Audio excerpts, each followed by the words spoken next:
एक बार एक मादा कौवा अंडे देने के लिए एक पेड़ पर घोंसला बनाती है और घोंसले पर वो 4 अंडा देती है। उसके बाद वो अंडे से बच्चे निकलने का इंतज़ार करने लगती है।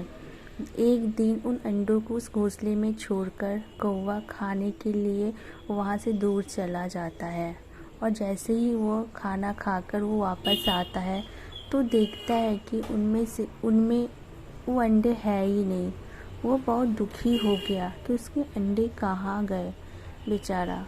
उसके बाद कुछ महीने के बाद वह कौवा फिर से अंडा देता है और उसके बाद जैसे ही वो घोंसला अपना छोड़ के वहाँ से जाता है खाने की तलाश में और वापस जब आता है तो फिर देखता है कि वो अंडा वहाँ से गायब है, उसके घोंसले में है ही नहीं। वो बेचारा बहुत दुखी हो गया फिर से।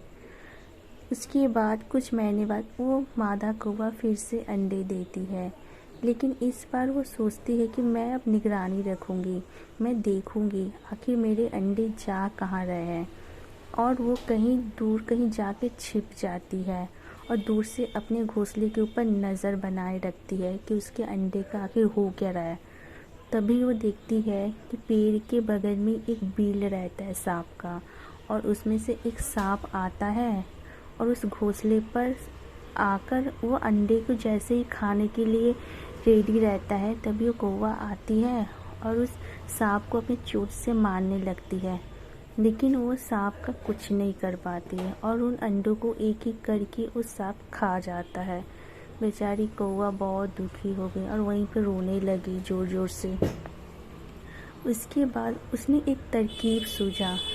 वह पास ही महल में जाके देखा कि रानी का आभूषण बगल में रखा हुआ है।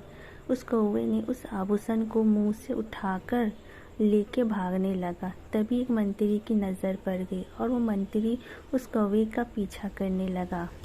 कौवे ने चालाकी से उस आभूषण को सांप के बिल में रख दिया। अब मंत्री जैसे ही उस पेड़ के पास पहुंचा, उसने देखा कि वो आभूषण उस बिल के अंदर है। उस मंत्री ने पहले तो सांप का बिल तोड़ दिया और उसके बाद सांप को भी डंडे से मार मार के उसको मार डाला और उस आभूषण को लेके वहाँ से चले गए। अब कौवा बहुत ही खुश हुआ कि चलो इससे सांप से पीछा छुटकारा मिल गया मेरे को। उसके बाद कुछ महीने बाद वह कौवा फिर से अंडे दी और उसके बाद में से छोटे छोटे बच्चे भी निकले। अब वो कौवा अपने बच्चों के साथ हंसी खुशी रहने लगी उस घोंसले पर।